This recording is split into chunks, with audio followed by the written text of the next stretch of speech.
وبه قال حدثني عبيد بن إسماعيل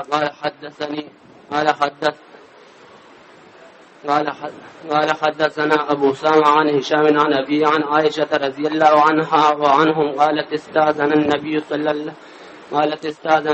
صلى الله عليه وسلم أبو بكر في الخروج حين اشتد عليه الأذى فقال له أقم، فقال يا رسول الله أتطمع أن يؤذن لك؟ فكان رسول الله صلى الله عليه وسلم يقول إني لأرجو ذلك. قالت فانتظره أبو بكر فأتاه رسول الله صلى الله عليه وسلم ذات يوم ظهرا فنادى فقال أخرج من عندك. فقال أبو بكر إنما هما ابنتاي. فقال أشعرت أنه قد أذن لي في الخروج؟ فقال يا رسول الله الصحبة. فقال النبي صلى الله عليه وسلم الصحبة. قال يا رسول الله عندي ناقتان قد كنت أعددتها للخروج فأعطى النبي صلى الله عليه وسلم إحداهما وهي الجدعاء فركبا فانطلقا حتى أتيا الغار وهو بثور فتواريا فيه. فكان عامر بن فهيرة غلاما لعبد الله بن الطفيل بن الصخر أخو عائشة لأمها، وكانت لأبي بكر منحة فكان يروح بها ويغدو عليهم ويصبح فيدلج إليهما ثم يسرح فلا يفتن به أحد من الرعاء. فلما خرج معهما يعقبانه حتى قدم المدينة فقتل عامر بن فهيرة يوم بئر معونة. وعن أبي أسامة قال هشام بن عروة فأخبرني أبي قال لما قتل الذين ببئر معونة وأسر عامر بن أمية الزمري قال له عامر بن الطفيل من هذا؟ أشار إلى قتيل فقال له عامر بن أمية هذا عامر بن فهيرة. فقال لقد رأيته بعدما قتل رفع إلى السماء حتى إني لأنظر إلى السماء بينه وبين الأرض ثم وضع فأتى النبي خبرهم فنعاهم فقال إن أصحابكم قد أصيبوا وإنهم قد سألوا ربهم فقالوا ربنا أخبر عنا إخواننا بما رضينا عنك ورضيت عنا. فأخبرهم عنهم وأصيب يومئذ فيهم عروة بن أسماء بن صلت فسمي عروة به ومنذر بن عمرو سمي به منذرا. بسم الله الرحمن الرحيم الحمد لله رب العالمين والعاقبة والصلاة والسلام على سيدنا رب اشرح لي صدري ويسر لي أمري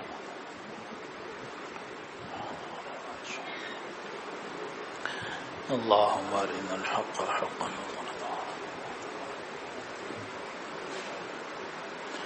کل ایک ساتھی نے مجھے یہ بتایا کہ آپ پڑھ رہے ہیں خطو لیکن ہونا چاہیے غطو، تو بات ان کی ٹھیک ہے، یہ ایک دو مرتبہ روایت میں گزرا ہے غطو بہا راسہ یا غطو بہا راسہ جیا، تو یہ غطا یغطی چونکہ باب تفعیل ہے اور ناقص یائی ہے تو اس لیے جب امر اس کا بنے گا تو غطو ہی بنے گا، تو اس لیے جو ہم نے غطو پڑھا تھا وہ صحیح نہیں تھا۔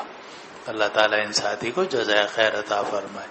دوسرے ایک ساتھی نے یہ بتایا کہ آپ نے ایک سطر چھوڑ دی ہے اور اس کا ترجمہ اور تشریح بیان نہیں کی، ان کی بات بھی ٹھیک ہے، اور یہ صفحہ 585 پر جہاں یہ آیا ہے کہ ھذا جبل یحبنا ونحبہ، کہ یہ احد وہ پہاڑ ہے کہ یہ ہم سے محبت کرتا ہے، ہم اس سے محبت کرتے ہیں، اس کے آگے یہ جملہ ہے اللہم ان ابراہیم حرم مکہ، اے اللہ حضرت ابراہیم علیہ السلام نے مکہ کو حرم قرار دیا، وَإِنِّي حَرَّمْتُ مَا بَيْنَ لَابَتَيْهَا، اور میں بھی مدینہ کے حرتین کے درمیان کی جگہ کو حرم قرار دیتا ہوں، یعنی جس طرح اللہ سبحانہ و تعالی نے مکہ مکرمہ کو حرم قرار دیا، قرآن مجید میں ہے اولم یروا انا جعلنا حرما آمنا ویتخطف الناس من حولهم، اور حرم ایک ایسی امن کی جگہ ہے کہ وہاں قتال جائز نہیں ہے، وہاں شکار کرنا جائز نہیں ہے، اور سوائے موذی جانوروں کے آپ کسی جانور کو وہاں قتل نہیں کر سکتے۔ یہ سارے احکامات شرعیہ ہیں جو حرم مکہ میں نافذ ہوتے ہیں، اور یہ بھی آپ نے پڑھا ہوگا ورنہ پڑھیں گے کہ مکہ مکرمہ کے پودے توڑنا یا گھاس توڑنا اس کی بھی اجازت نہیں ہے، جو خود رو گھاس ہو یا خود رو درخت وغیرہ ہو ان کو بھی توڑنے کی اجازت نہیں ہے۔ تو یہ حرم مکہ کے تو بہت احکام ہیں، اور رسول اللہ صلی اللہ علیہ وسلم نے فرمایا کہ میں نے مدینے کو بھی حرم قرار دیا ہے۔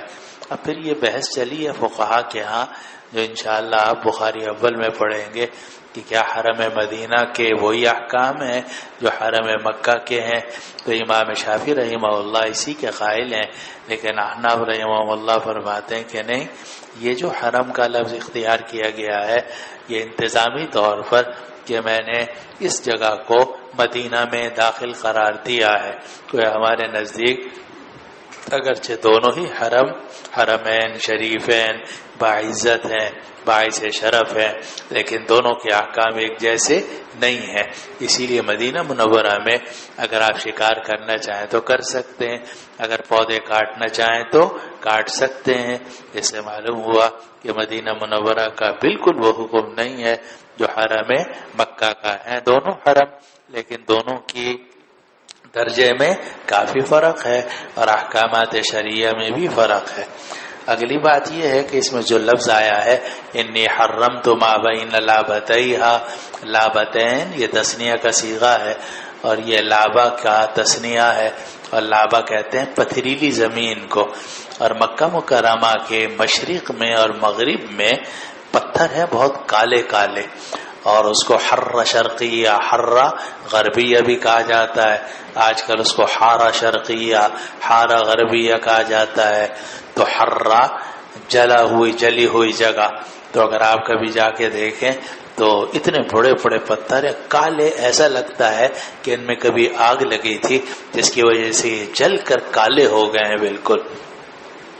تو مدینہ منورہ کی مشرق اور مغربی دونوں جانب میں پتھریلی زمین ہے، کالے رنگ کے کالے کالے پتھر ہیں، تو ان کو کہا جاتا ہے حرہ شرقیہ، حرہ غربیہ، اور لابا بھی کہتے ہیں پتھریلی زمین کو۔ تو یہاں فرمایا جا رہا ہے کہ میں نے مدینہ کے لابتین کے درمیان کی جگہ جو ہے اس کو حرم قرار دیا۔ کوئی حرہ شرقیہ، حرہ غربیہ، یا یوں کہہ لو کہ لابا شرقیہ اور لابا غربیہ کے درمیان کی جو جگہ ہے وہ اصل مدینہ ہے، یعنی حرم مدینہ میں داخل ہے، اور لابا شرقیہ، لابا غربیہ سے جو باہر کا علاقہ ہے وہ حرم مدینہ کے اندر داخل نہیں ہے۔ چلو جی، اب آج کی روایت لے لیں۔ اب یہ روایت جو ہے امام بخاری رحمہ اللہ نے ادنی مناسبت کے ساتھ ذکر کر دی، کیونکہ بات چل رہی ہے غزوۃ بیر معونہ کی، اور غزوہ بیر معونہ میں جو صحابہ رضوان اللہ علیہم اجمعین شہید ہوئے ان میں ایک حضرت عامر ابن فہیرہ رضی اللہ عنہ بھی تھے، اور وہ جو قتل کرنے والا عامر ابن طفیل تھا جس کا ذکر پیچھے گزرا کہ وہ بھتیجا تھا ابو برا عامر ابن مالک ملاعب الاسنہ کا، اور جس نے حضرت عمرو ابن حرام کو شہید کیا تھا، حرام ابن ملحان کو شہید کیا تھا۔ تو اس کا کہنا یہ تھا کہ میں نے دیکھا کہ عامر ابن فہیرہ کی جو لاش ہے وہ اوپر گئی اور آسمان اور زمین کے درمیان معلق رہی، پھر اس کے بعد دوبارہ نیچے آ گئی۔ تو بعد میں جب عامر ابن امیہ الزمری گرفتار ہوئے تو عامر ابن طفیل جو خبیث وہ مشرکوں کا لیڈر تھا، اس نے عامر ابن امیہ الزمری رضی اللہ عنہ سے پوچھا کہ یہ لاش کس کی ہے؟ انہوں نے بتایا کہ حضرت عامر ابن فہیرہ کی لاش ہے۔ کہا کہ ہاں، اس کو میں نے عجیب دیکھا کہ جب یہ شہید ہوا، انتقال ہوا اس کا، تو اس کی لاش اوپر چلی گئی، آسمان و زمین کے درمیان معلق رہی، پھر نیچے آ گئی۔ تو یہ وہ بات ہے جس کی وجہ سے امام بخاری رحمہ اللہ نے یہ حدیث یہاں ذکر کی، اور پھر ہجرت کا واقعہ ذکر کیا کہ ہجرت کے موقع پر سیدنا ابو بکر صدیق رضی اللہ عنہ رسول اللہ صلی اللہ علیہ وسلم کے ساتھ تھے، اور عامر ابن فہیرہ خادم تھے. تو یہ عامر ابن فہیرہ جو تھے ان دونوں حضرات کے ساتھ تھے. کبھی حضرت ابو بکر کی اونٹنی پر سوار ہو جاتے تھے اور کبھی رسول اللہ صلی اللہ علیہ وسلم کی اونٹنی پر سوار ہو جاتے تھے. اور جب آپ مدینہ منورہ پہنچے تو 3 آدمی پہنچے، رسول اللہ صلی اللہ علیہ وسلم، ابو بکر اور حضرت عامر ابن فہیرہ جو ابو بکر صدیق رضی اللہ عنہ کے خادم تھے اور غلام تھے. تو ادنا مناسبت کے ساتھ یہ ہجرت کا واقعہ بھی یہاں آ گیا ہے، اگرچہ یہ بخاری اول کے میں آخر میں بھی موجود ہے.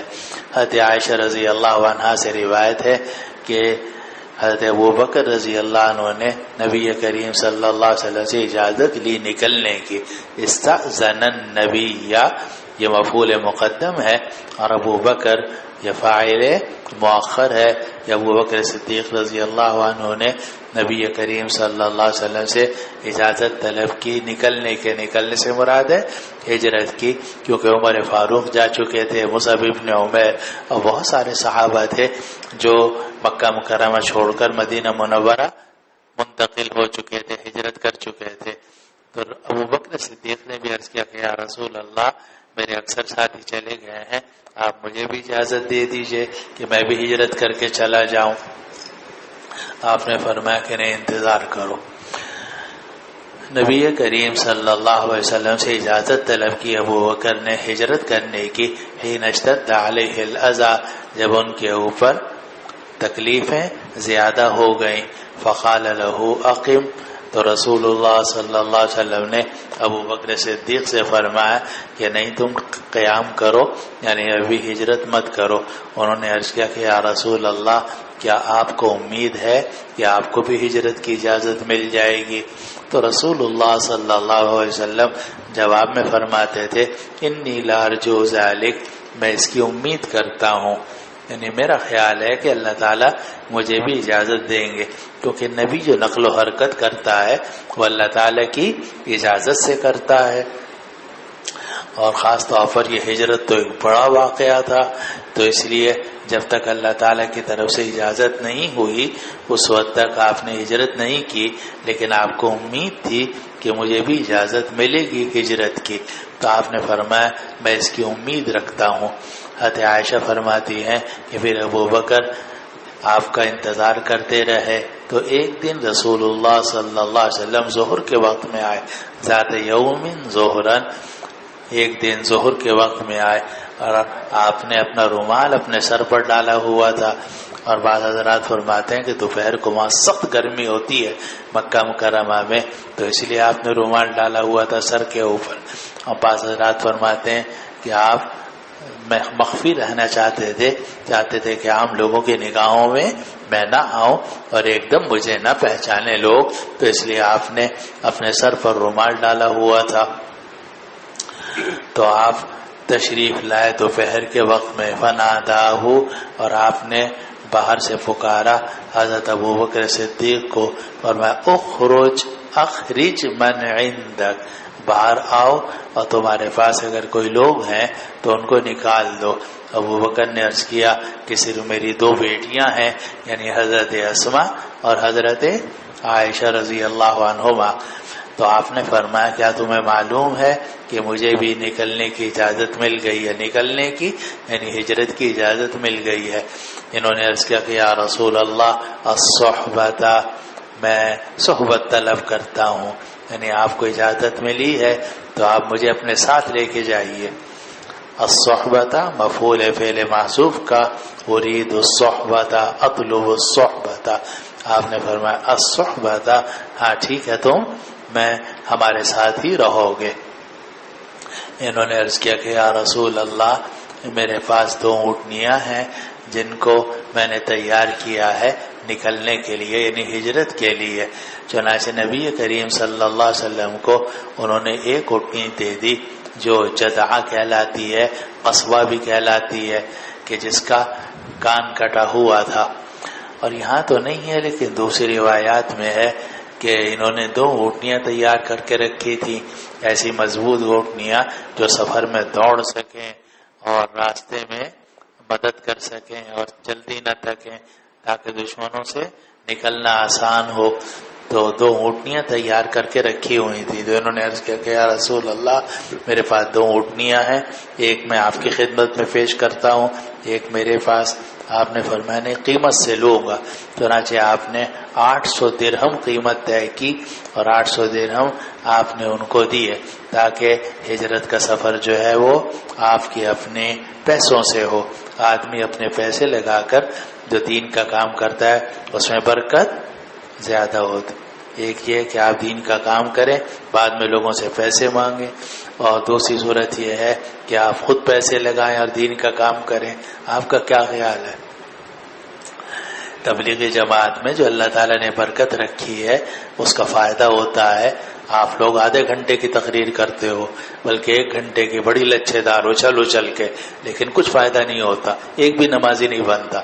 اور تبلیغی جماعت والے سیدھے سادے لوگ اپنا جا کے وہ بات کرتے ہیں اور لوگ نماز پڑھنا شروع کر دیتے ہیں اور ساتھ تبلیغ کے لیے نکل پڑتے ہیں.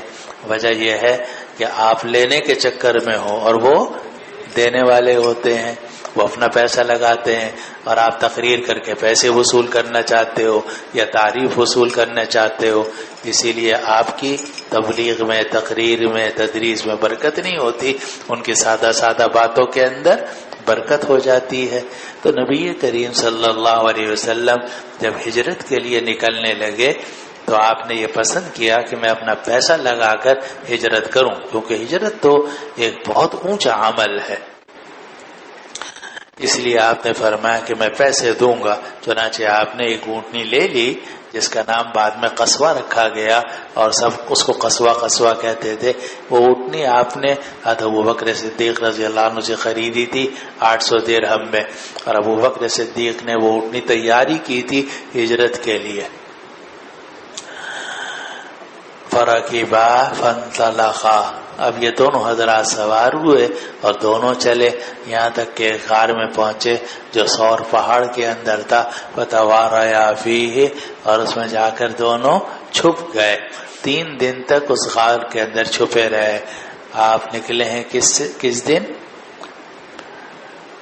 جمعرات کو مکہ مکرمہ سے، اور جمعہ ہفتہ اتوار جو ہے وہ آپ رہے غار سور میں. پھر پیر کے دن، پیر کی رات میں آپ نکلے ہیں غار سور سے، اور 8 دن کا سفر کر کے پھر آپ پیری کے دن پہنچے ہیں مدینہ منورہ، جبکہ ربیع الاول تھی. ربیع فی ربیعی. تو آپ 3 دن تک اس غار میں چھپے رہے. تو حضرت عامر بن فہیرہ جو کہ طفیل ابن عبداللہ ابن سخبرہ کے غلام تھے، اور حضرت عائشہ اور طفیل ابن عبداللہ ابن سخبرہ یہ حضرت عائشہ کے اخیافی بھائی ہیں.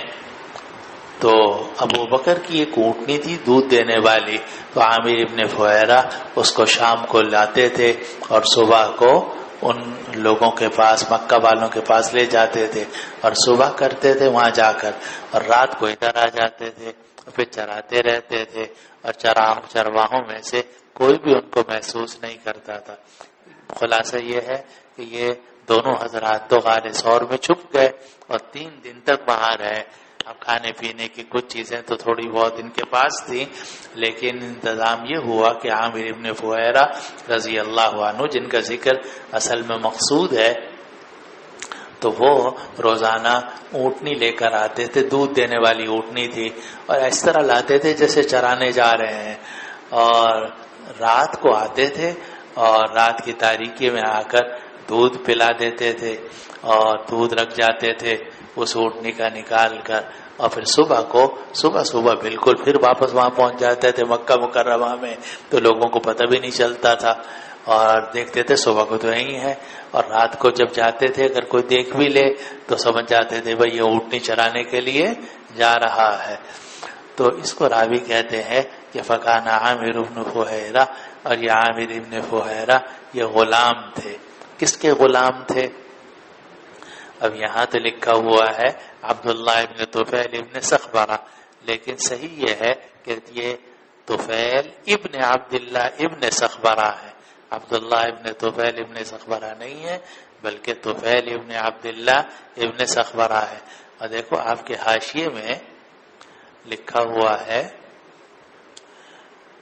قال الشیخ ابن حجر فی الفتح، حاشیہ نمبر 5 سے 2-3 سطریں چھوڑ کر کہ قال الشیخ ابن حجر فی الفتح قوله عبداللہ ابن طفیل نظر وکانہ مقلوب، یہاں قلب ہو گیا ہے، والصواب کما قال دمیاطی رحمہ اللہ طفیل ابن عبداللہ ابن سخبرہ، اصل میں یہ نام ہے۔ وهو ازدی من بنی زہران، اور ان کے جو والد تھے یعنی طفیل کے جو والد تھے ان کا نام تھا عبداللہ ابن سخبرہ، اور وہ شوہر تھے ام رومان کے، اور ام رومان کا بعد میں نکاح ہوا حضرت ابوبکر صدیق سے، حضرت عائشہ پیدا ہوئی تو وہ والدہ ہیں حضرت عائشہ کے۔ فقدیما فی الجاہلیہ، یہ دونوں دور جاہلیت میں آئے تھے مکہ تھا، مکہ میں فحالف ابا بکر، اور آ کر ابو بکر سے انہوں نے محالفہ کیا تھا یعنی معاہدہ کیا تھا۔ عبداللہ ابن سخبرہ ان کی بیوی، عبداللہ ابن سخبرہ شوہر تھے، بیوی کا نام تھا ام رومان، اور ام رومان اس لیے کہتے تھے کہ رومان ایک لڑکا ہوا تھا جو عبداللہ ابن سخبرہ کے شادی سے ہوا تھا اور ام رومان کے بدن سے ہوا تھا، تو ام رومان۔ اب یہ جو ام رومان ہے اور عبداللہ ابن سخبرہ یہ دونوں مکہ آئے۔ اس زمانے میں مکہ مکرمہ میں یا کسی بھی علاقے میں آپ نہیں رہ سکتے تھے جب تک کہ اس قبیلے کے کسی آدمی سے آپ کا معاہدہ نہ ہو جائے، چنانچہ ان کا معاہدہ ہوا ابو بکر صدیق رضی اللہ عنہ سے، اور ابو بکر صدیق رضی اللہ عنہ نے ان کو اپنے ہاں پناہ دے دی اور ان کی ذمہ داری لے لی، اور وہ جس کو ولاء الموالات کہا جاتا ہے وہ معاملہ کر لیا۔ اب رہتے رہے وہاں، بعد میں عبداللہ ابن سخبرہ کا انتقال ہو گیا، عبداللہ ابن سخبرہ کا انتقال ہو گیا، اور ایک بچہ انہوں نے چھوڑا، اس کا نام تھا طفیل۔ عبداللہ ابن سخبرہ کا انتقال ہو گیا اور ایک بچہ تھا، اس کا نام تھا طفیل۔ اب ام رومان اکیلی رہ گئیں تو انہوں نے شادی کر لی سیدنا ابو بکر صدیق رضی اللہ عنہ سے، تو ام رومان یہ بیوی بن گئیں حضرت ابو بکر صدیق رضی اللہ عنہ کی۔ اس سے 2 بچے ہوئے، ایک حضرت عائشہ اور دوسرے حضرت عبد الرحمن ابن ابی بکر۔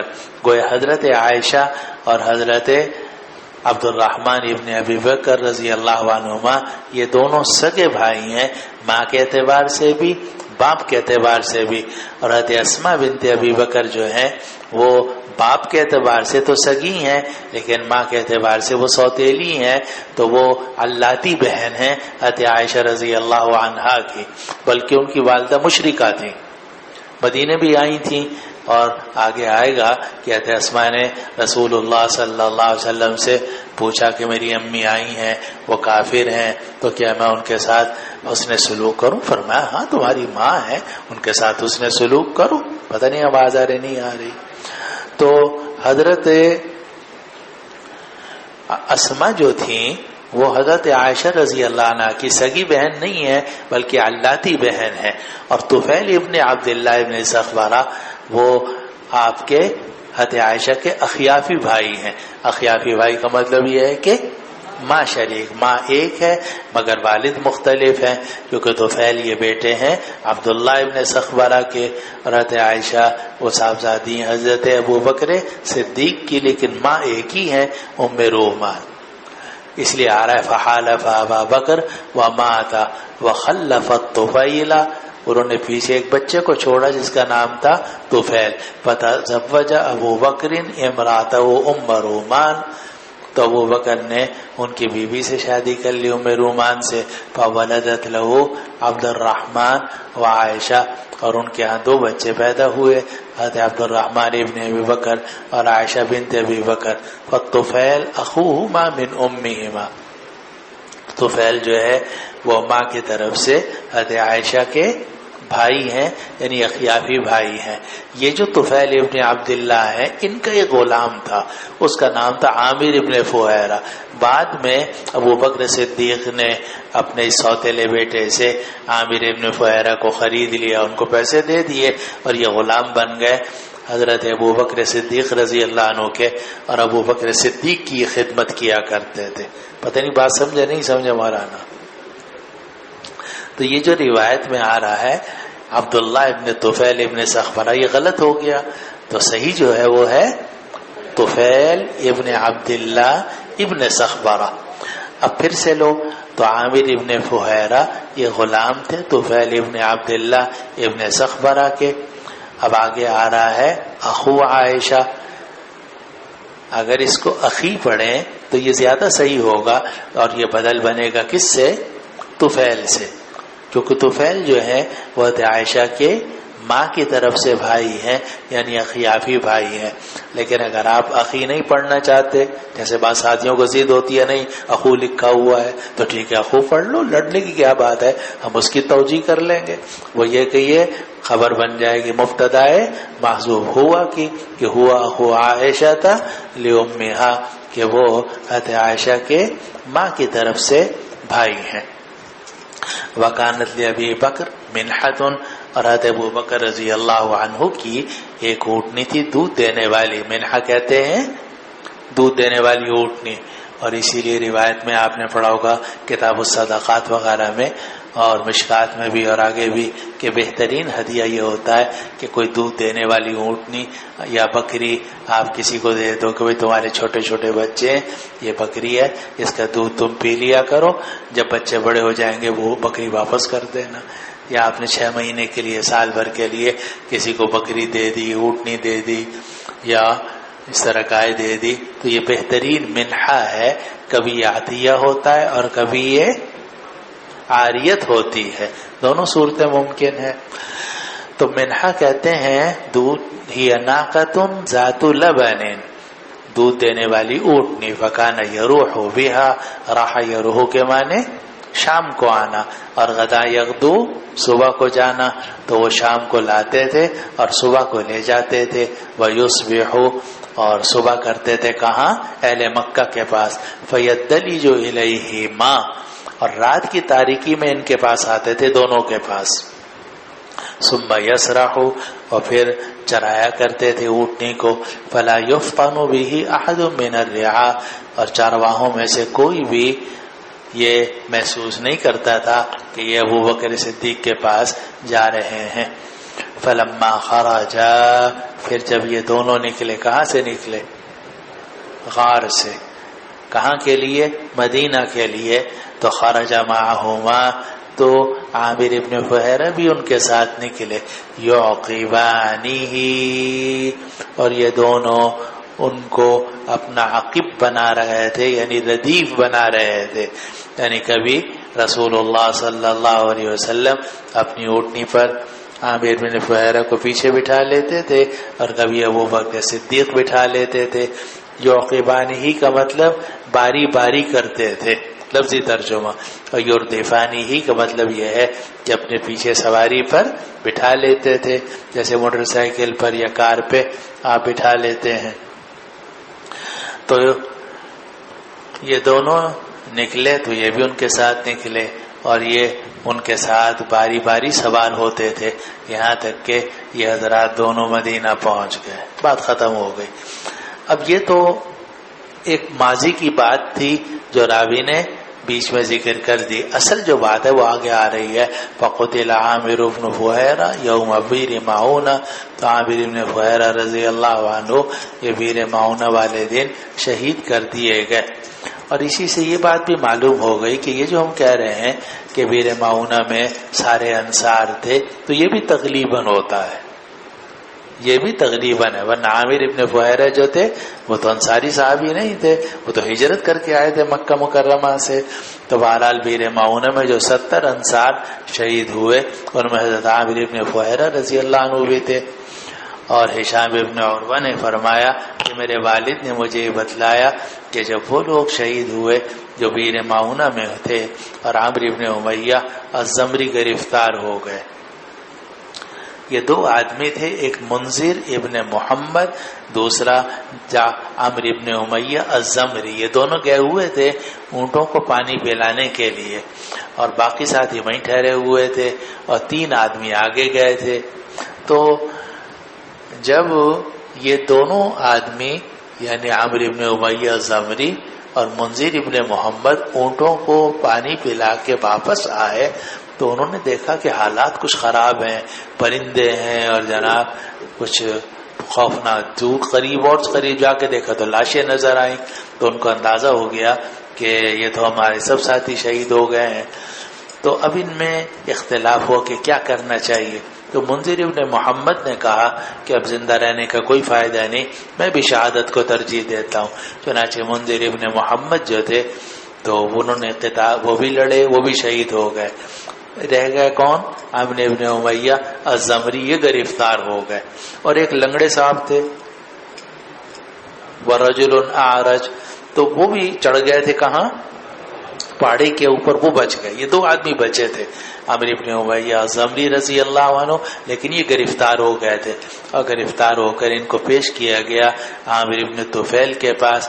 اور عامر ابن طفیل نے کہا تم کون ہو؟ بتایا کہ میں جناب فلاں ہوں. تو اور یہ بھی مہاجر تھے، عامر ابن امیہ الزمری رضی اللہ عنہ یہ بھی مہاجر تھے. چنانچہ عامر بن طفیل نے یہ کہا کہ تم مکہ کے رہنے والے ہو، اور میری ماں نے قسم کھائی تھی کہ اگر میرا فلاں کام ہو گیا یا مجھے کبھی موقع ملا تو میں مکہ کے کسی غلام کو آزاد کروں گی، تو چلو میں تمہیں آزاد کرتا ہوں. چنانچہ اپنی ماں کے نظر کی بنا پر عامر بن طفیل، وہ جو قریش کا سردار تھا قاتل، اس نے عمرو ابن امیہ الزمری رضی اللہ عنہ کو آزاد کر دیا. اس طرح کیا کہ ان کے بال کاٹ دیے. ان کے ہاں بال کاٹنے کا مطلب یہ کہ میری نظر پوری گویا میں نے اس کو قتل ہی کر دیا، اور پھر اس کے بعد ان کو چھوڑ دیا. اب عمرو ابن امیہ الزمری واپس آ رہے تھے مدینہ منورہ، وہاں ان کی 2 آدمیوں سے ملاقات ہو گئی جو رسول اللہ صلی اللہ علیہ وسلم کے پاس سے آ رہے تھے، بنو عامر سے تعلق رکھتے تھے. جب وہ سو گئے دونوں آدمی، انہوں نے ان دونوں کو قتل کر دیا اور ان کا سامان لے کے نبی کریم صلی اللہ علیہ وسلم کے پاس آئے. آپ نے کہا تم نے ان دونوں کو کیسے قتل کر دیا؟ وہ تو مجھ سے امن لے کر گئے تھے، میں ان کے دیت ادا کروں گا الی آخری. تو عامر ابن امیہ الزمری گرفتار ہو گئے تھے، بعد میں ان کو آزاد کر دیا نظر کی بنا پر، جو عامر ابن طفیل کی ماں کے اوپر ایک نظر تھی غلام آزاد کرنے کی. تو جب وہ لوگ شہید ہو گئے جو ویر معونہ میں تھے، وہ اسر عمرو بن امیہ الزمری، اور عامر ابن امیہ الزمری رضی اللہ عنہ گرفتار ہو گئے. تو عامر ابن طفیل نے عامر ابن امیہ الزمری سے پوچھا من ھذا، یہ کون صاحب ہے، یہ کون آدمی ہے؟ اور اشارہ کیا ایک لاش کی طرف جو شہید ہو چکی تھی. تو عامر ابن امیہ نے کہا ھذا عامر ابن فہیرہ، یہ عامر ابن فہیرہ ہے. قال فقال، تو اس نے کہا، کس نے کہا؟ عامر ابن طفیل جو کافر تھا اور قاتل تھا، اس نے کہا کہ میں نے اس کی لاش کو دیکھا کہ جب اس کو قتل کر دیا گیا تو لاش آسمان کی طرف بلند کر دی گئی، یہاں تک کہ میں دیکھ رہا تھا کہ آسمان کی طرف ہے، اس کے اور زمین کے درمیان، یعنی آسمان اور زمین کے درمیان اس کی لاش لٹکی ہوئی تھی، رکھی ہوئی تھی. پھر وہ زمین پر رکھ دی گئی. فاتن نبی صلی اللہ علیہ وسلم خبروہم، پھر ان سب کی شہادت کی اطلاع نبی کریم صلی اللہ علیہ وسلم کو پہنچی. فنعاہم، تو آپ نے نعی کی، نعی کسے کہا جاتا ہے؟ موت کی اطلاع دینا. نعیہ کہتے ہیں اس آدمی کو جو موت کا اعلان کرے. تو آپ نے ان کی موت کی خبر دی اور یہ کہا کہ تمہارے ساتھی شہید ہو گئے ہیں. اور ان سب نے اپنے پروردگار سے سوال کیا تھا، یعنی درخواست کی تھی، اور یہ کہا کہ اے پروردگار ہماری طرف سے ہمارے بھائیوں کو خبر دے دیجئے کہ ہم آپ سے راضی ہو گئے ہیں، اور اے پروردگار آپ بھی ہم سے راضی. رضی اللہ عنہم ورضوا عنہ فاخبرہم عنہم، تو نبی کریم صلی اللہ علیہ وسلم نے صحابہ کو ان کے بارے میں بتا دیا. کس طرح بتایا؟ ایک آیت نازل ہوئی تھی انا قد لقینا ربنا فرضیا عنا وارضانا، وہ پیچھے آیت گزر چکی، بعد میں وہ آیت منسوخ ہو گئی، بات ختم ہو گئی. اب یہ جو آگے آ رہا ہے وہ اصیب یومئذ، تو اس میں حضرت عروہ ابن زبیر رحمہ اللہ یہ بتانا چاہتے ہیں کہ میرا جو نام عروہ رکھا اور میرے ایک بھائی منذر، ان کا نام بھی منذر رکھا گیا، تو یہ زبیر ابن العوام نے شہداء کے نام پہ نام رکھا تھا، کیونکہ عروہ ابن اسما ابن سلط یہ بیر معونہ میں شہید ہوئے ہیں. اسی طرح منذر ابن محمد یہ بھی بیر معونہ میں شہید ہوئے ہیں. اور منذر ابن محمد وہی ہیں جو عمرو ابن امیہ زمری کے ساتھ اونٹوں کو پانی پلانے کے لیے گئے ہوئے تھے اور بعد میں انہوں نے قتال کیا اور شہید ہو گئے.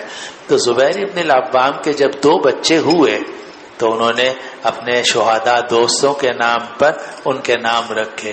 چنانچہ ایک بچے کا نام رکھا عروہ، جن کو کہا جاتا ہے عروہ ابن زبیر ابن العوام، اور دوسرے کا نام رکھا منذر، اور منذر ابن زبیر ابن العوام. اور یہ جو نام رکھے گئے ہیں، یہ عروہ کا نام رکھا گیا عروہ ابن اسما ابن سلط رضی اللہ عنہ کی بنا پر، اور منذر ابن زبیر کا نام رکھا گیا منذر ابن عمر کی بنا پر، اور یہ دونوں بیر معونہ میں شہید ہوئے تھے. چلو جی. وبه قال حدثني محمد قال أخبرنا عبد الله قال أخبرنا سليمان التيمي عن أبي مجلد عن أنس رضي الله عنهم قال كانت النبي صلى الله عليه وسلم بعد الركوع شهرا يدعو على رعل وذقوان ويقول عصية عصت الله ورسوله. جی آسان ہے. جی. وبه قال حدثنا يحيى بن بكير قال حدثنا مالك عن إسحاق بن عبد الله بن أبي طلحة عن أنس بن مالك عن أنس بن مالك رضي الله عنهم قال دعا النبي صلى الله عليه وسلم على الذين قتلوا يعني أصحابه ببئر معونة 30 صباحا. معلوم ہوا کہ اگر قنوت نازلہ کسی مصیبت کی وجہ سے پڑھی جائے گی تو آپ 30 دن پڑھیں گے، 1 مہینہ، اس کے بعد چھوڑ دیں گے. اور حالانکہ 1 مہینے تک وبا نازل نہیں ہوئی تھی، لیکن بعد میں پھر کچھ مہینوں کے بعد وبا نازل ہوئی اسی سال، اور بہت اس میں لوگ مارے گئے. ریل، زکوان، عصیہ، ان کے علاقوں میں وبا پھیلی تھی. لیکن بہرحال ہم تو دعا کرتے ہیں، دعا کرنے کے بعد نتائج ہمارے قبضے میں نہیں ہے، نتائج اللہ تعالیٰ کے قبضے میں ہے. جب وہ چاہے گا، جس طرح چاہے گا فیصلہ فرمائے گا. تو قنوت نازلہ مستحب ہے کہ جب مسلمانوں پر کوئی مصیبت کا وقت آئے تو قنوت نازلہ پڑھے، لیکن 30 دن تک. جی. حين يدعو على رعل وذقوان. اور 30 دن بھی کوئی ضروری نہیں ہے، اگر مصیبت دور ہو جاتی ہے آپ پہلے ختم کر سکتے ہیں. چلو جی. عصیۃ عصت اللہ ورسولہ صلی اللہ علیہ وسلم. یہ بھی معلوم ہوا کہ آپ دعا بھی کر سکتے ہیں، اللہم اغفر للمؤمنین والمؤمنات، اللہم انصر مجاہدین وغیرہ وغیرہ. اور آپ دعا بھی کر سکتے ہیں، اللہم دمر اعداء دمر دیارہم واہلک اموالہم وغیرہ وغیرہ جو دعائیں آتی ہیں. تو یہاں آپ نے بدعا کی تھی ریل، زکوان، عصیہ پر. چلو جی. قال انس رضی اللہ عنہ فانزل الله تعالى لنبيه صلى الله عليه وسلم في الذين قتلوا اصحاب بئر معونة قرآنا قرأناه حتى نسخ. ہم نے اللہ تعالیٰ نے قرآن نازل کیا جس کو ہم پڑھتے رہے حتی نسخ، یہاں تک کہ وہ قرآن منسوخ کر دیا گیا. جی. بلغوا قومنا فقد لقينا ربنا فرضي عنا ورضينا عنه. جی. وبه قال حدثنا موسى بن اسماعيل قال حدثنا عبد الواحد قال حدثنا عاصم. قال مت پڑھا، کہیں کہیں پڑھ لو قال، ورنہ ویسے تو قال ماضی مبنی باشد برفتہ قلت حروفه او کسرت، میزان میں لکھا ہوا ہے، میزان الصرف کے شروع میں. تو آپ اس کو مجزوم کیوں پڑھتے ہو؟ ہم نے تو بچپن میں یہ پڑھا ہے کہ قالا ماضی مبنی باشد برفتح، تم اس کو سب کو پرسکون پڑھ رہے ہو. نہیں سمجھ میں آ رہا؟ چلو پڑھو پھر. قال سألت أنس بن مالك رضي الله عنه عن القنوت في الصلاة فقال نعم فقال نعم فقلت كان قبل الركوع أو بعده؟ قال قبله. قلت فإن فلانا أخبرني عنك أنك قلت بعده. قال كذبا إنما كانت رسول الله صلى الله عليه وسلم بعد الركوع شهرا إنه كان بعد. جاؤ یہاں تک ترجمہ کر لو کہ میں نے انس بن مالک رضی اللہ عنہ سے پوچھا نماز کے اندر قنوت کے بارے میں کہ قنوت پڑھی جائے گی. کہاں؟ میں نے کہا کہ رکوع سے پہلے یا رکوع کے بعد؟ تو فرمایا قبلہ، رکوع سے پہلے. صریح دلیل ہے فقہائے احناف رحمہ اللہ کے مذہب کے مطابق کہ دعائے قنوت رکوع سے پہلے ہوگی. قلت عاصم احول کہتے ہیں کہ میں نے عرض کیا فإن فلان اخبرنی عنک، کہ فلاں صاحب نے آپ ہی سے مجھے یہ خبر پہنچائی ہے انک قلت بعدہ، کہ آپ نے کہا کہ رکوع کے بعد قنوت پڑھی جائے گی. قال کذب، کا جھوٹ بولتا ہے. انما قنت رسول اللہ صلی اللہ علیہ وسلم بعد الرکوع شہرا، اور رسول اللہ صلی اللہ علیہ وسلم نے قنوت پڑھی ہے رکوع کے بعد 1 مہینہ. معلوم ہوا کہ جو سارے سال قنوت پڑھی جاتی ہے وہ تو ہے قبل الرکوع، لیکن 1 مہینے کے لیے جو قنوت نازلہ پڑھی جاتی ہے وہ ہے بعد الرکوع. انس بن مالک رضی اللہ عنہ نے دونوں باتیں صاف کر دیں. تو جس میں آ رہا ہے کہ قنوت قبل الرکوع ہے وہ بھی ٹھیک ہے، لڑنے کی ضرورت نہیں ہے. اور جس میں آ رہا ہے کہ قنوت بعد الرکوع ہے وہ بھی ٹھیک ہے. اگر عام قنوت ہو جو سارا سال پڑھی جاتی ہے تو وہ قبل الرکوع ہے، اور اگر قنوت نازلہ ہو جو 30 دن تک پڑھی جاتی ہے تو وہ بعد الرکوع ہے. چلو. إنه كان بعض ناس يقال لهم القراء وهم 70 رجلا إلى ناس من المشركين وبينهم وبين رسول الله صلى الله عليه وسلم عهد قبلهم، فظهر هؤلاء الذين كان بينهم وبين رسول الله صلى الله عليه وسلم عهد، فقنت رسول الله صلى الله عليه وسلم بعد الركوع شهرا يدعو عليهم. پھر فرمایا کہ لوگوں انه كان بعض ناس، کہ رسول اللہ صلی اللہ علیہ وسلم نے کچھ لوگوں کو بھیجا تھا، ان کو قرہ کہا جاتا تھا. اور قرہ کا ذکر پیچھے گزر چکا کہ دن میں وہ لکڑیاں کاٹتے تھے اور محنت مزدوری کرتے تھے، رات میں قرآن مجید پڑھتے تھے. پتہ نہیں آواز آ رہی نہیں آ رہی، مثلا پیچھے گزر چکا ہے روایت میں. تو یہ قرہ تھے جو دن میں محنت مزدوری کرتے تھے، رات کو قرآن کا شغل ان کا تھا. تو ان کو آپ نے بھیجا، اور یہ 70 حضرات تھے، اور ان کو آپ نے بھیجا مشرکین میں سے کچھ لوگوں کی طرف، اور ان کے درمیان اور رسول اللہ صلی اللہ علیہ وسلم کے درمیان معاہدہ تھا ان کی طرف سے. لیکن غالب آ گئے وہ لوگ کہ جن کے درمیان اور رسول اللہ صلی اللہ علیہ وسلم کے درمیان معاہدہ تھا. غالب آ گئے کیا مطلب؟ کہ غالب آنے کے بعد انہوں نے صحابہ کو شہید کر دیا. تو رسول اللہ صلی اللہ علیہ وسلم نے رکوع کے بعد 1 مہینے تک دعائے قنوت پڑھی یدعو علیہم، اور آپ ان پر بد دعا کر رہے تھے. تو آپ ان پر بد دعا کر رہے تھے. اب یہ سمجھو کہ الفاظ اس میں واضح نہیں ہے. اس میں آ رہا ہے کہ وہ لوگ غالب آ گئے کہ جن کے درمیان اور رسول اللہ صلی اللہ علیہ وسلم کے درمیان معاہدہ تھا. اس کے ظاہر سے ایسا معلوم ہوتا ہے کہ جن سے معاہدہ ہوا تھا انہوں نے معاہدے کی خلاف ورزی کی. تو حالانکہ جو ہمیں تفصیل معلوم ہے اور جو سیرت کی کتابوں میں ہے کہ ان سب نے معاہدے کی خلاف ورزی نہیں کی. ان کے صرف ایک آدمی نے معاہدے کی خلاف ورزی کی تھی جس کا نام عامر ابن طفیل تھا. باقی سارے بنو عامر جو تھے انہوں نے معاہدے کے مطابق عمل کیا اور کہا کہ ہم ان صحابہ پر حملہ نہیں کر سکتے. لیکن عامر ابن طفیل نے پھر ریل، زکوان، عصیہ اور قریب کے تمام قبائل کو جمع کروایا اور پھر حملہ کروا کے ان صحابہ کو شہید کر دیا. تو یا تو یہ کہا جائے کہ جن لوگوں سے معاہدہ تھا انہوں نے تو خلاف ورزی نہیں کی لیکن دوسروں نے خلاف ورزی کی، یا یہ کہا جائے کہ جن سے معاہدہ تھا ان میں سے ایک آدمی نے خلاف ورزی کی اور اس نے دوسرے قبائل کو جمع کر کے تمام صحابہ کو شہید کروا دیا۔ چلو جی۔ نام محمد رضوان، والد کا نام محمد ہارون، تعلق کراچی سے ہے اور درجہ اولے سے جامعہ اعظم میں زیر تعلیم ہوں۔ چلو بسم اللہ ہو کہ نہیں؟ غیر حافظ ہوں، روزانہ ایک پارے کا معمول۔ ماشاء۔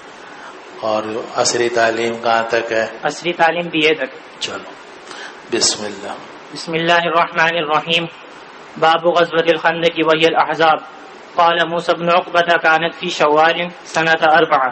یہ باب ہے غزوہ خندق کے بارے میں جس کو غزوۃ الاحزاب بھی کہا جاتا ہے، اور موسیٰ ابن عقبہ نے کہا کہ شوال سن 4 ہجری میں ہوا، لیکن یہ بالکل راجے کے خلاف ہے، مرجوح ہے، اور یہ قول صحیح نہیں ہے۔ صحیح بات یہ ہے کہ شوال سن 5 ہجری میں ہوا ہے۔ آپ جانتے ہیں کہ غزوہ بدر ہوا ہے سن 2 ہجری میں، رمضان المبارک سن 2 ہجری میں، پھر اس کے بعد غزوہ احد ہوا ہے شوال سن 3 ہجری میں، اور شوال سن 3 ہجری میں جب غزوہ احد ہوا تو ابو سفیان سامنے کھڑا ہوا تھا اور ادھر رسول اللہ صلی اللہ علیہ وسلم، ابو بکر عمر رضی اللہ عنہم تھے، اور مکالمہ ہوا کہ لنا العزا ولا عزا لکم وغیرہ وغیرہ۔ پھر اس نے آخر میں کہا تھا موعدکم ببدر العام، موعدکم العام المقبل ببدر، کہ اگلے سال پھر بدر میں مقابلہ ہوگا۔ جاتے ہوئے اس نے یہ بات کہی تھی، تو جب اس نے کہی تھی تو اگلے سال نبی کریم صلی اللہ علیہ وسلم یعنی سن 4 ہجری میں آپ صحابہ کو لے کر روانہ ہوئے اور بدر پہ پہنچے، اور ادھر سے ابو سفیان بھی نکلا اپنے لشکر کو لے کر، لیکن آگے کچھ دور تک گیا، پھر کہا کہ بھئی لڑنے وڑنے کو دل نہیں چاہ رہا اور حالات بھی خراب ہیں، بارشیں بھی نہیں ہوئیں اور قحط والا معاملہ ہے، تو اس سال ہم اس کو روک دیتے ہیں، اگلے سال پھر مقابلہ کریں گے۔ چنانچہ وہیں ایک جگہ میں جمع ہو کر انہوں نے کچھ کھایا پیا، ستو وتو کھائے پیے، اور کچھ دن ٹھہر کے شراب وراب پی کے پھر واپس چلے گئے۔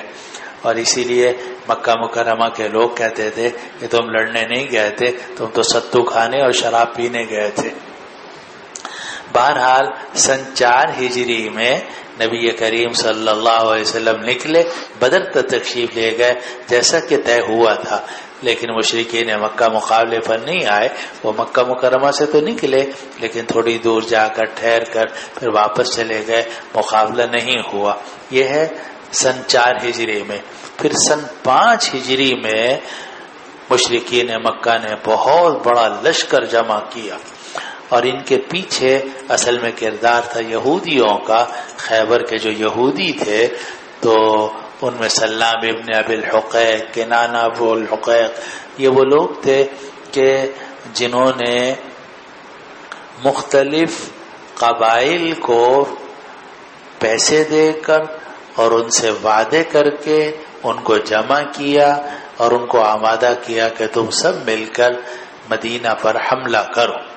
چنانچہ مشرکین مکہ کے سردار تھے ابو سفیان ابن حرب ابن امیہ، وہ مسلمانوں سے اور رسول اللہ صلی اللہ علیہ وسلم سے مقابلے کے لیے نکلے، لیکن ان کے ساتھ 4000 افراد تھے۔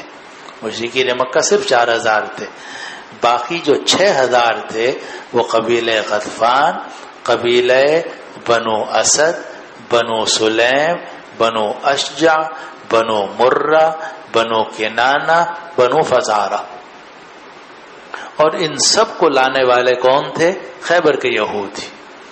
جو قریش کے لوگ تھے ان کی تو دشمنی پرانی چل رہی تھی، تو انہوں نے تو لڑنا ہی تھا، لیکن ان کو بھی جو اسلحہ کی فراوانی ہے یا اسلحہ کی فراہمی ہے وہ بھی خیبر کے یہودیوں نے کی، اور ساتھ ساتھ انہوں نے جو دوسرے قبائل تھے ان کو بھی آمادہ کیا۔ حالانکہ دوسرے قبائل وہ تھے کہ جن کی نبی کریم صلی اللہ علیہ وسلم سے کوئی دشمنی نہیں تھی، نہ کوئی لڑائی جھگڑا تھا، لیکن خیبر کے یہودیوں نے ان قبائل کو آمادہ کیا. ان میں بھی جو باقی قبائل تھے وہ چھوٹے تھے. بنو مرہ ہیں، بنو کنانہ ہیں، بنو اسد ہیں، بنو سلیم ہیں. ان کی تعداد کم تھی. سب سے بڑا قبیلہ ان میں غطفان کا قبیلہ تھا. سب سے بڑا قبیلہ غطفان کا قبیلہ تھا. اور غطفان کے لوگوں سے خیبر کے یہودیوں نے یہ معاہدہ کیا کہ اگر تم مسلمانوں پر حملہ کرو، مشرکین مکہ کا ساتھ دے کر اور ان کا معاملہ ختم کر دو، تو ہم تمہیں خیبر کی آدھی پیداوار ہر سال دیا کریں گے. یہ بڑی پیشکش تھی کیونکہ خیبر کی زمینیں بڑی زرخیز تھیں اور پیداوار وہاں بہت ہوتی تھی. تو بنو غطفان کے لوگوں کو انہوں نے یہ پیشکش کر کے تیار کیا کہ تم بھی مشرکین مکہ کے ساتھ نکلو. تو مشرکین مکہ تو 4000 تھے اور باقی جو 6000 تھے وہ یہ مختلف قبائل تھے. ان میں بھی جو بھاری تعداد تھی وہ کس کی تھی؟ قبیلہ غطفان کی، جن کو خیبر کے یہودیوں نے آمادہ کیا تھا. تو یہ سب مل کر ان کی تعداد ہو گئی 10,000. اب یہ 10,000 کا لشکر مدینہ منورہ کی طرف روانہ ہوا. رسول اللہ صلی اللہ علیہ وسلم کو اطلاع تھی اور اس وقت میں مسلمانوں کی تعداد 3,000 تھی. اس لیے کہ آپ دیکھ رہے ہیں کہ غزوہ احد میں مسلمانوں کی تعداد کتنی تھی؟ 700. نکلے تو تھے 1000 لیکن 300 جو تھے وہ تو واپس چلے گئے تھے، جو منافق تھے یا منافقوں کے ساتھی تھے. باقی جو مسلمان لڑنے والے تھے وہ 700 تھے. اور پھر اس کے بعد 2 سال گزرے ہیں مزید. تو 2 سال کے بعد مسلمانوں کی تعداد بڑھ کے ہو گئی تھی 3,000. 700 سے 3 گنا ہو گئی تھی. 7 21 اور 4 گنا ہو گئی تھی. تو 3,000 تک ان کی نفری تھی. لیکن ظاہر ہے کہ 10,000 کے لشکر کا مقابلہ کرنا یہ آسان نہیں تھا. اس لیے مسلمانوں کو جب اطلاع ملی کہ یہ سارے قبائل جمع ہو گئے ہیں اور جمع ہو کر بہت بڑا لشکر روانہ ہوا ہے، تو مسلمانوں کو پریشانی کھڑی ہوئی. اور احد کا تجربہ سامنے تھا، اس لیے اس پر بھی سب کا اتفاق ہو گیا کہ اب کے باہر نکل کے مقابلہ نہیں کرنا، اپنی جگہ میں رہ کر مقابلہ کرنا ہے. اس پر تو سب کا اتفاق تھا. لیکن یہ کہ تدبیر کیا اختیار کی جائے، تو سلمان فارسی رضی اللہ عنہ نے عرض کیا کہ یا رسول اللہ، ہمارے علاقے میں جب کوئی حملہ آور فوج آنے لگتی ہے تو ہم خندق کھود لیتے ہیں، اور خندق کھودنے کے بعد اس کو ہم اپنے اور دشمنوں کے درمیان رکھتے ہیں، اور خندق سے جو مٹی نکلتی ہے اس سے مورچہ بنا لیا جاتا ہے دوسری طرف اپنی طرف. تو گویا مورچہ بھی بن گیا، بیچ میں خندق بھی ہو گئی، اور جو حملہ آور لوگ ہیں ان کے گھوڑوں کے لیے، پیدل لوگوں کے لیے اندر آنا مشکل ہو جاتا ہے. تو سلمان فارسی رضی اللہ عنہ نے یہ تجویز پیش کی. اس سے پہلے مکہ، مدینہ یا اس علاقے میں، حجاز کے علاقے میں اس تجویز پر کبھی عمل نہیں ہوا تھا. نہ لوگ اس تجویز سے واقف تھے، نہ کبھی اس کا تجربہ ہوا تھا. نبی کریم صلی اللہ علیہ وسلم نے اس تجویز کو قبول فرمایا، اور جدھر سے آنے کا امکان تھا مشرکین مکہ کے حملہ کرنے کا، وہاں آپ نے خندق کھودنے کا حکم دیا اور خود بھی خندق کھودنی شروع کی. 3.5 میل لمبی.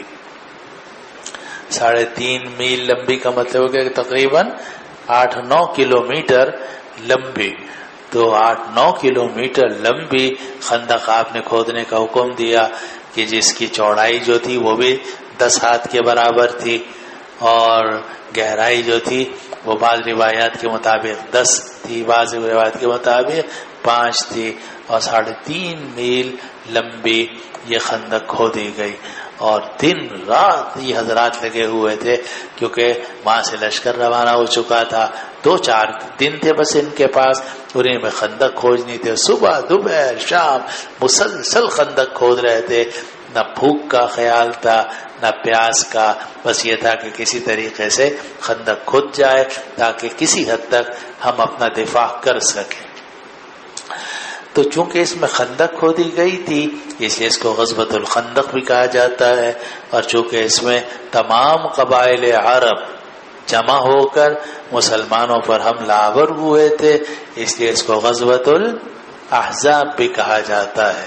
اس کے لیے امام بخاری رحمہ اللہ نے باب قائم کیا غزوۃ الخندق وہی الاحزاب، اور پھر موسیٰ ابن عقبہ کا قول نقل کیا کہ شوال سن 4 ہجری میں، لیکن یہ بات بالکل ہی غلط ہے، یعنی غیر مرجوح ہے۔ راجح بات یہ ہے کہ یہ شوال سن 5 ہجری میں ہے۔ اسی پر تمام اصحاب السیر کا اور تمام محدثین کا اتفاق ہے۔ چلو بالسند المتصل منا إلى الإمام البخاري رحمه الله قال حدثنا يعقوب بن إبراهيم قال حدثنا يحيى بن سعيد عن عبيد الله قال أخبرني نافع عن ابن عمر رضي الله عنهم أن النبي صلى الله عليه وسلم عرضه يوم أحد وهو ابن 14 فلم يجزه، وعرضه يوم الخندق وهو ابن 15 فأجازه۔ امام بخاری بڑے ذہین آدمی ہیں، موسیٰ ابن عقبہ کا قول نقل کیا اور اشارہ کر دیا کہ ٹھیک ہے یہ قول اگرچہ مرجوح ہے لیکن ایک روایت سے اس کا شبہ ضرور پیدا ہوتا ہے، اور وہ روایت یہ ہے کہ عبداللہ ابن عمر رضی اللہ عنہ سے روایت ہے کہ نبی کریم صلی اللہ علیہ وسلم نے احد والے دن ان کا جائزہ لیا تو ان کی عمر 14 سال تھی، تو ان کو جہاد میں شریک ہونے کی اجازت نہیں دی۔ وعرضہ یوم الخندق، لیکن خندق والے دن پھر ان کا جائزہ لیا، ان کو پیش کیا گیا، وہ ابن 15 اور ان کی عمر 15 سال تھی۔ فاجازہ، تو حضرت عبداللہ ابن عمر کو غزوۃ الخندق میں شریک ہونے کی اجازت مل گئی۔ تو غزوہ احد میں اجازت نہیں ملی۔ کوئی عبداللہ ابن عمر اگرچہ شریک رہے ہیں لیکن بحیثیت مجاہد کے نہیں، بچوں کی حیثیت سے شریک ہوئے تھے، اوپر کا کوئی کام کر دیا، چیزیں پکڑا دیں، اٹھا دیں، لیکن لڑائی میں شریک ہونے کی ان کو اجازت نہیں تھی کیونکہ یہ نابالغ تھے۔ تو جب احد والا دن ہوا تو ان کو اجازت نہیں ملی، لیکن جب خندق والا دن ہوا اجازت مل گئی۔ اب جب اجازت نہیں ملی اس وقت ان کی عمر 14 سال تھی، اور جب اجازت ملی خندق والے دن ان کی عمر 15 سال تھی۔ اس سے معلوم ہوتا ہے کہ غزوہ خندق 1 سال کے بعد ہوا تھا۔ ایک شبہ ضرور پیدا ہوتا ہے، لیکن باقی تمام محدثین اس کا جواب دیتے ہیں کہ جب احد میں عبداللہ ابن عمر کو پیش کیا گیا اور رسول اللہ صلی اللہ علیہ وسلم نے ان کا جائزہ لیا تو ان کی عمر 14 سال شروع ہوئی تھی، اور جب خندق میں ان کو اجازت مل گئی تو اس وقت میں ان کی عمر 15 سال تقریباً پوری ہو چکی تھی، 15 سال کے آخر میں تھے۔ تو اس طریقے سے 2 سال کا وقفہ ٹھیک ہے اپنی جگہ میں، کیونکہ غزوہ احد اور غزوہ خندق کے درمیان وقفہ ہے 2 سال کا۔ غزوہ احد ہوا ہے شوال سن 3 ہجری میں، اور غزوہ خندق ہوا ہے شوال سن 5 ہجری میں۔ سمجھ رہے ہیں بات کو؟ چلو اچھا، واللہ سبحانہ و تعالی